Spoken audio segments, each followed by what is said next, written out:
When we think about the relationship between trade and digitization, the first thing that comes to mind is e-commerce. This is because of its ubiquity. In 2016, e-commerce retail sales continued to grow faster than traditional retail sales for all countries where we have data. But this is just one way in which digitization is affecting how and what we trade. There's other dimensions too, like digital goods and new financial technologies, which fundamentally change our understanding of the costs and regulation of trade. Our goal in this project is to put substantial research behind some of the great potential that digitization holds. In the process, we've already begun to show that some of the policy interventions made with a particular understanding of how digitization affects firms are not always correct. For example, we know that trading online reduces the fixed costs of market entry. It does this by lowering communications costs and facilitating matching.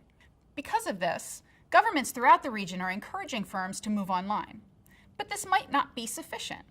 In a study of Samoan online firms, for example, we found that only 20% had implemented basic search engine optimization, which meant that very few firms in the sample would even appear in a search for the product or services that they offer.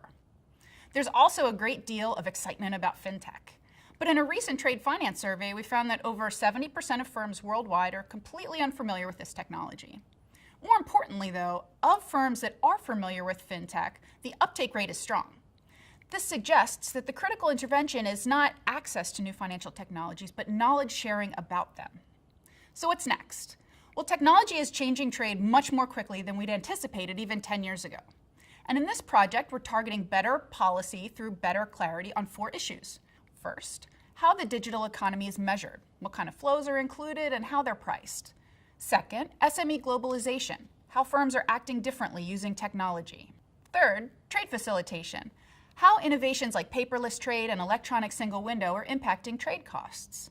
And finally, the evolution of the regulatory environment, which is particularly tricky as we move into 2017.